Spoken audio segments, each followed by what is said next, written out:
This video is sponsored by the fine folk over at SCD Keys. On this channel, we're always talking about saving money and getting great deals, and that's what you can do by picking up a $50 PlayStation Store card from SCD Keys. If you head over to their website, link is down below, and search for a $50 PlayStation Store card, you'll find it. Go ahead and add it to your card, and use our specialized promo code GC3 to save 3% on your order. That'll bring the cost of the card down to $46.64. You can check out and choose your method of payment. Your key will show up on your account, and boom, just like that, you got a $50 PSN card a little bit cheaper. Not only do they have great deals on PlayStation Store credit, they also have Windows 10 and other software heavily discounted, and you can get great deals on those as well. Again, check out the link to SCD Keys in the description box below.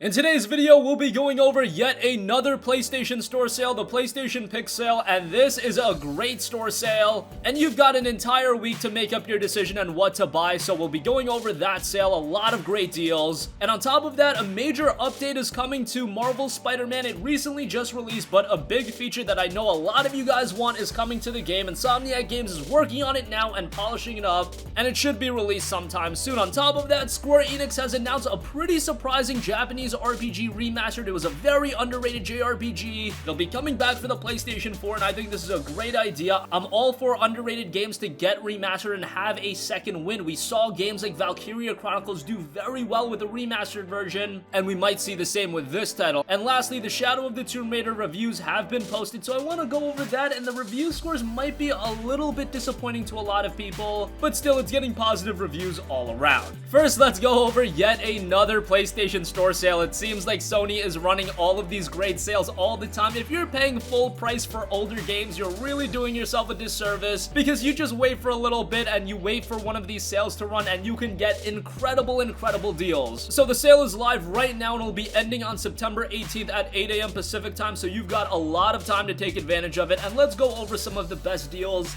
Not a big fan of how Sony has the store sale laid out on their website. They don't have their typical layout, so it's a little bit hard to take a look at every deal, but let's still take a look. As far as recent games, Detroit Become Human is 40% off, down to $36. That game released just back in May, and it's already nearly half off. That is a great deal on Detroit Become Human. I do foresee this game getting rather cheap as we head into the holiday season. I could foresee during Black Friday it being $20, $25. So unless you're super eager to play it, I know a lot of you guys are still busy with Spider-Man and a couple of other games that have been recently released. So as far as your play window goes, now is probably not the best time to drop $36 on a new game. However, if you're super eager to play Detroit Become Human, I would say that this price is definitely worth it for the game. A very interesting game by Quantic Dream. Wouldn't say it's as good as Heavy Rain, but still a very good game nonetheless. They've got Far Cry 5 on sale. Unfortunately, they've only got the Gold Edition on sale. It's 40% off for $54. The Gold Edition does come with a lot of extra content that is rather good. So if you want the complete Far Cry 5 experience, this is by no means a bad price. They've also got the South Park the Video Game Collection. That includes the Stick of Truth and the Fractured But Whole. That's 50% off for $40. If you don't know, a lot of the times you can find Fractured But Whole with that code still intact. I don't believe it has expired yet, so maybe you should go ahead and try to find a copy of that, because you can find Fractured But Whole regularly for around $20. Burnout Paradise Remastered is just getting cheaper and cheaper. They actually dropped the retail price of this game down to $30, and now it's 50% off, so it's $14.99. So after a little bit of complaining that I did when this game was released back in March, and I was like, man, $39.99 is a bit expensive for a game that's a decade old. They've dropped the retail price, and now it's 50% off. 6 months later, you're getting it at nearly a third of its original price, and you'll wonder why a lot of people don't buy full price games on release. Still, Burnout Paradise Remastered is great. I just wanted the game to be $10 cheaper, but now that it's $15, by all means, check that game out. It is a great game, a great arcade racer there. EA Sports UFC 3 is 60% off for $24. I believe that's a new low for that game. If you're into the MMA games, definitely give that a look. It's quite good. You've got some typicals like Borderlands The Handsome Collection, which is down to $19.79. Great price on that. Witcher 3 Wild Hunt Complete Edition is $19.99. That's an awesome deal, but it's often available during these sales, so nothing special there. And Diablo 3 Eternal Collection is $29.99. Pillars of Eternity Complete Edition is down 60% to $19.99, and there are so many other deals. We'll do a more in-depth video as soon as we get some time to sit down and analyze every deal,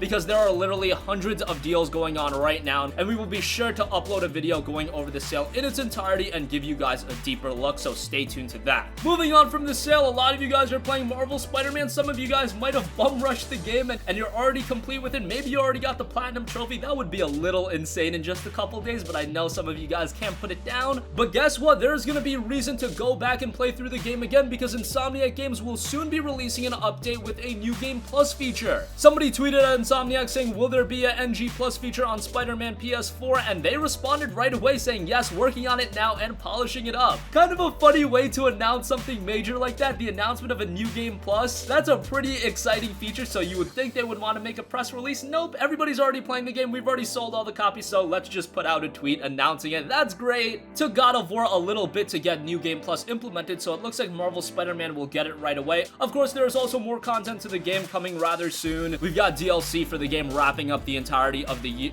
We've got DLC of the game coming in October and more DLC to follow that. So if you want more content for Marvel Spider-Man, it looks like Insomniac is going to be delivering. You're going to soon have reason to go back and play the game again. With New Game Plus, they obviously didn't give us any idea on when the update is rolling out, but considering they're saying that they're working on it now and polishing it up, it's probably going to be before the year's out. Moving on from that, how about this? We've got a very exciting PlayStation 4 Remastered coming out of Square Enix. Square Enix has announced the last Remnant Remastered for the PlayStation 4.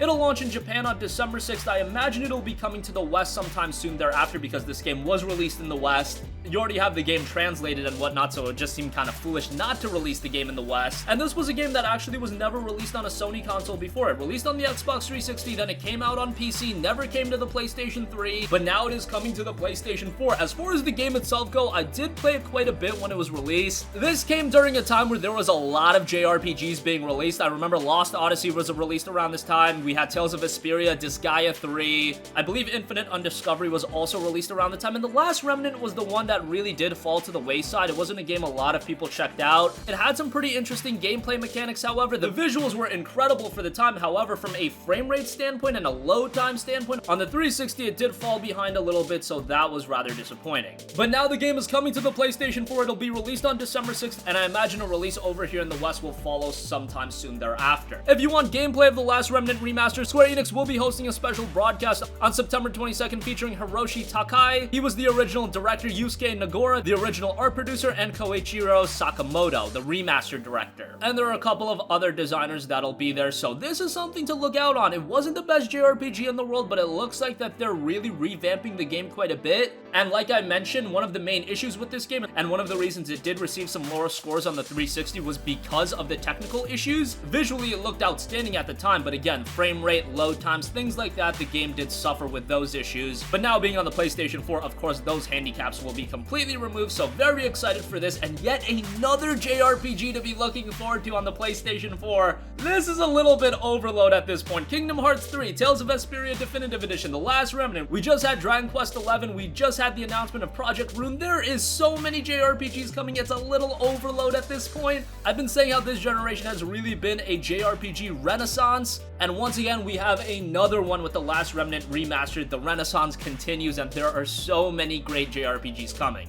So enough about that. Lastly, I do want to go over the Shadow of the Tomb Raider reviews. Those have been posted, and some of you guys are going to find these reviews a little bit disappointing, as it is the lowest rated Tomb Raider game of the 3 games since the 2013 reboot. Not to say it's been reviewed poorly, it's sitting at a 78 on Metacritic, and there are some very, very positive reviews. However, a lot of the reviews fall somewhere in between. Game Informer's Kimberly Wallace gave it a 7.5 out of 10, saying it delivers bombastic action alongside an engaging collection and crafting loop. Sadly, the same can't be said for Lara Croft and the overall narrative. I don't know how many people at this point are picking up Tomb Raider for the narrative. It got a little crazy with Rise, but there you go, a 7.5 out of 10 from Game Informer. GameSpot was a little bit more harsh to the title, giving it a 6 out of 10, saying raiding ancient tombs and exploring dense environments is still outstanding in Lara's latest, but the mechanics of the reboot series are getting as rough and unpredictable as the terrain. Again, Edmund Tran reviewed it, and he gave it a 6 out of 10. And lastly, IGN's Lucy O'Brien was very positive to the game, giving it a 9 out of 10, saying Shadow of the Tomb Raider Together offers up a powerful finale to Lara Croft's origin trilogy. Again, the game is currently sitting at a 78 on Metacritic. I'm sure the score will fluctuate a little bit as we get more and more reviews posted, but that's based on 40 critics reviews. Still a very positive score, and I think if you did enjoy the past two games like me, you're gonna really enjoy this title. It looks like the narrative just leaves a little bit to be desired. So that's gonna conclude this video. Again, we've got the PlayStation Pick sale going on right now. Hundreds upon hundreds of deals. That's literally, there are 317 deals in total. So a lot of great deals to take advantage of. A new Game Plus mode is coming to Marvel Spider-Man very soon. Insomniac is working on it right now and polishing it up, so I imagine we'll see it before the year's out. The Last Remnant is getting a remaster on the PlayStation 4, yet another JRPG release. This one isn't as major as some of the other ones, still a pretty notable one. And lastly, Shadow of the Tomb Raider, again, currently sitting at a 78 on Metacritic, still a positive score, but I do think a lot of people were expecting a little bit higher of a score. That's gonna conclude this video. We want to hear from you, so sound off with all of your thoughts in the comment section down below. Thank you for watching, and goodbye.